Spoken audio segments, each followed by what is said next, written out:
அன்னப்போழ்தினிலுற்ற கனவினை அந்தமிழ்ச் சொல்லில் எவ்வனம் சொல்லுகேன்.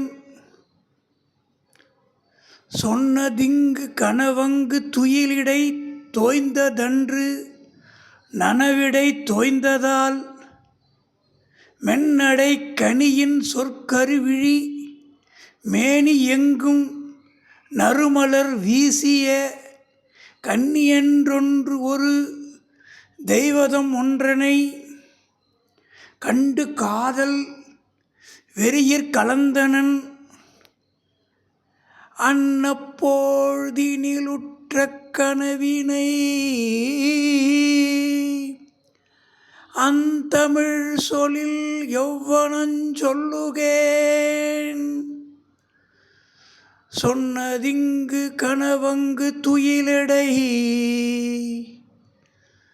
தோய்ந்ததன்று நனவிடை தோய்ந்ததால் மின்னடை கனியின் சொற்கருவிழி மேனி எங்கு நறுமலர் வீசிய கனியென்றொரு தெய்வதம் ஒன்றனை கண்டு காதல் வெறியிற் கலந்தனன். மகாகவி பாரதியார் பிள்ளை காதல்ங்கிற தலைப்பில் இருக்கக்கூடிய ஒரு பாடல். அந்த நேரத்தில் கனவினை, ஒரு கனவு,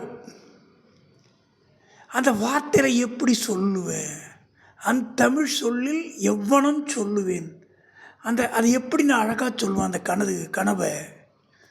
சொன்னதிங் கனவங்கு துயிலிடை தோந்ததென்று, அந்த கனவோடு அது தூக்கத்தோடு அது போகலை, நனவிடை தோய்ந்ததால் அதோட ஞாபகம் எனக்கு இப்போ வந்துருச்சு. மென்னடை கனியின் சொற்கருவிழி, அந்த நடை இருக்கே, நடையா இது நடையா ஒரு நாடகம் அன்றோ நடக்குது, அந்த மாதிரி ஒரு மென்மையான நடை. கனியின் சொற்கருவிழி, அந்த கண்ணு பேசுது, சொல். கண்ணிலே என்ன உண்டு கண்கள் தான் அறியும், அப்போ அந்த கண்ணு பேசுது. மேனி எங்கு நறுமலர் வீசிய, அந்த உடம்புல நறுமலர், அந்த வாசனை அப்படியே வீசுது. கன்னியென்றொரு தெய்வதம் ஒன்றனை, ஒரு தெய்வத்தை பார்க்குறேன். அந்த பெண் அப்படி பார்க்கல, அந்த பெண் வடிவில் ஒரு தெய்வம். கன்னி என்று ஒரு தெய்வதம் ஒன்றனை கண்டு காதல் வெறியிற் கலந்தன். அந்த காதல் எனக்கு வெறி மாதிரி ஆயிடுச்சு, உச்சக்கட்ட ஆசையாயிடுச்சு. பிள்ளை காதலுடைய அழகை பாருங்க. ஒரு பெண்ணை கனவுல பார்க்குறான், அது கனவுல இல்லை, நிஜம்தான். அந்த பெண் அவ்வளவு அழகாக நடக்கிறா, அவளுடைய கண் பேசுது. தெய்வத்தை ஒத்த அந்த பெண்ணை நினைக்கிறேன், எனக்கு காதல் வெறி வருதுன்னு அழகாக பாரதியார் சொல்கிறார். அருமை அருமை.